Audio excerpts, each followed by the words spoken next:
Hi Leo, this is Jav. Welcome po sa ating channel. By the way Leo, this is your first half of February Monthly Gabay Tarot Reading from February 1 to 15, 2026. Gamitin ang reading na ito bilang gabayin lamang. Tandaan Leo, ito po ay general reading. Wow, Destiny. Leo. Angel number 111, Destiny. Sabi po dito, follow what you feel. Listen as your intuition helps to guide you to what you are manifesting. The inner whispers are helping you to create all that it is that you desire. Listen, lean in, and follow your soul. To attract more blessings, let us say the power of affirmation. Let us say, life is always happening for me. I am allowing myself to lean in to what feels good.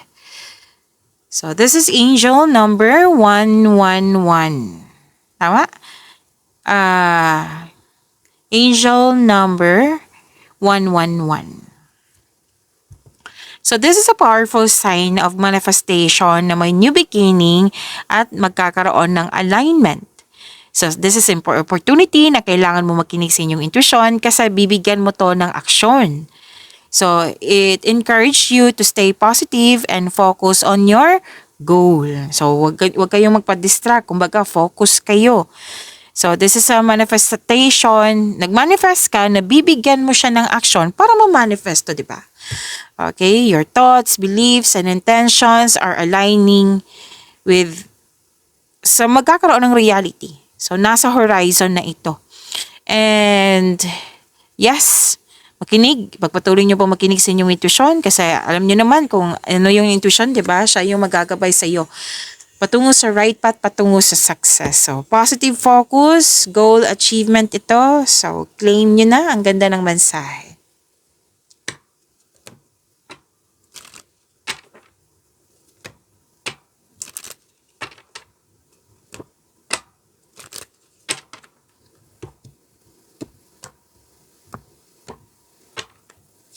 Maraming salamat po sa mga hindi nag-skip ng ads.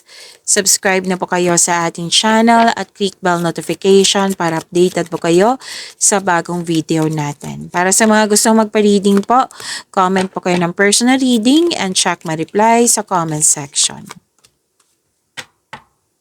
Leo, prosperity is yours. Career stability, may project, may opportunity na bibigyan mo ng long-term plans, bibigyan din ng action. Hindi lang siya plano, action din. Tapos may natuwa ka kasi may loyal ka at very supportive na tao sa iyo. Yes, napatunayan niya sa iyo na loyal siya sa iyo, supportive siya sa iyo. Pwede din may bago kang kaibigan, bagong kasamahan na magaan ang loob mo sa kanya. Pwede din may gamit ka, may bago kang pet, at ilan sa inyo na hired as katiwala. May solusyon sa inyong problema, may sagot sa inyong mga katanungan po.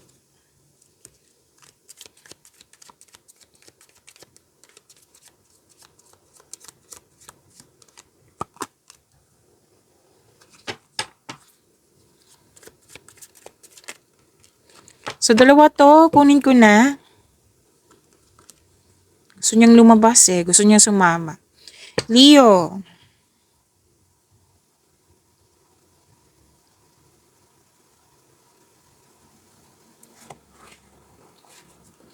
sabi po dito, this is awakening, may pagtanggap, may self-assessment, realization, this is ending with new beginning. May parating na paghahatol or may pagbubunyag at may magsasorry sa iyo. At may naalala ka or bitbit mo yung past sa present. So, it's time na i-release mo na yan. Okay? Surrender, accept, release, at kung pwedeng magkaroon ng forgiveness. Para ma-release na, magkakaroon ng healing. So, kung may concern kayo sa isang tao, accept your mistakes as well sa person na ito so you can successfully let the past go. Pwede din na may bumalik sa iyo na dati kayong close, na nagkaroon kayo ng loss of connection, balak pa po ito. So, sana'y matuloy na ito, 'di ba? So, kung sakaling maghingi siya ng sorry sa iyo, seek forgiveness in order to move forward. And acknowledge for your success is coming. May financial growth akong nakikita po dito.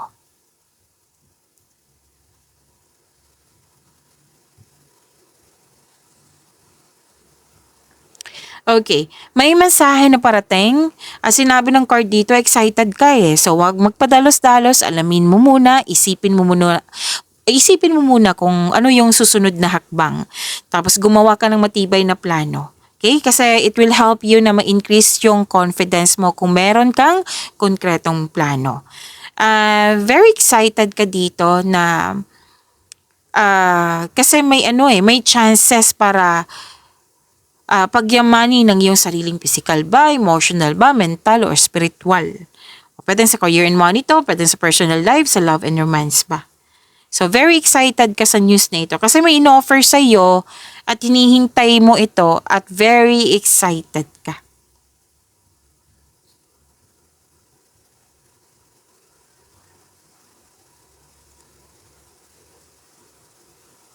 So, you have the power, authority, and protection. Magaling ka sa mga ginagawa mo. Magaling ka na leader. Maraming nakasupport sa'yo. Marami kang napatunayan. You have strength and skills. Maraming naniniwala sa'yo. Okay? And, yes. Yan sabi dito eh. You have the power. Masusunod yung gusto mo, desisyon, ideas, or plano.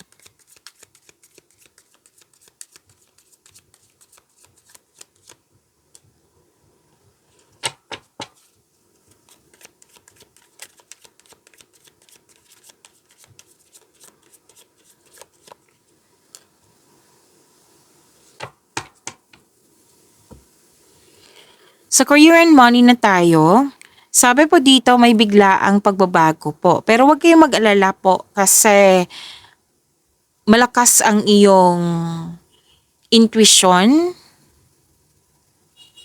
May malalaman kang katotohanan. At huwag kayong mag-alala sa pagbabago na ito kasi makakasuporta to sa inyong growth and expansion.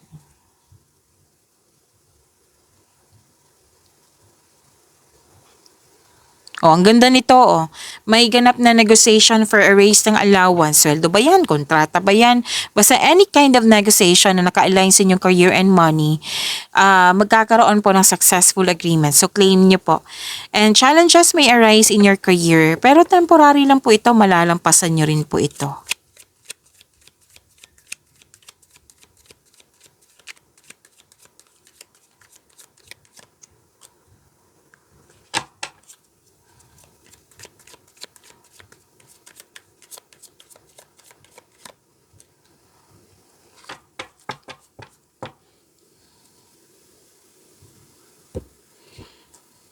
By the way, this is about your love life, self-love, partnership, and romance.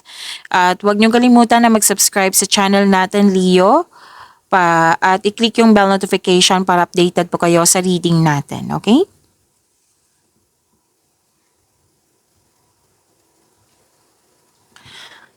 Okay, ayaw mo nang masaktan. Defensive ka, guarded ka. Ayaw mo magkaroon ng relasyon. Oo. At sa mga marelasyon, sa buhay mag-asawa, umiiwas ka ng confrontation dito eh. Which is nakikita ko rin dito. Na umiiwas ka ng confrontation para hindi kayo mag-away. Kumbaga, nililimitahan mo yung sarili mo. Actually, this is fear. Kasi umiiwas ka eh.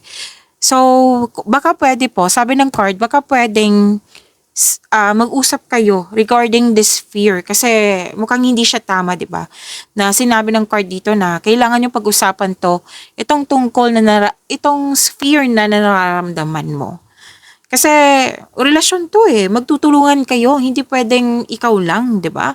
So, magtulungan kayo para ma-resolve na itong nakikita kong fear. Okay?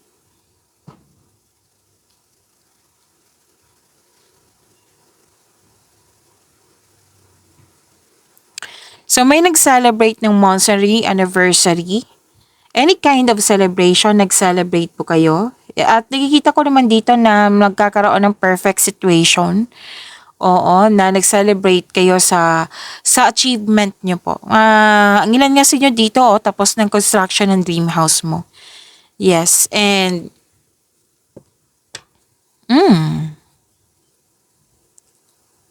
nakikita ko dito na you are walking away or you are moving forward na let's say nagkaroon ng toxicity so nag-move forward ka, pwedeng literal na umalis to or nag-move forward ka lang kasi ayaw mo mag-isip ng mga bagay na hindi nakakatulong sa iyo, na hindi nagbibigay ng growth sa iyo. So binigyan mo ng action kasi you want growth.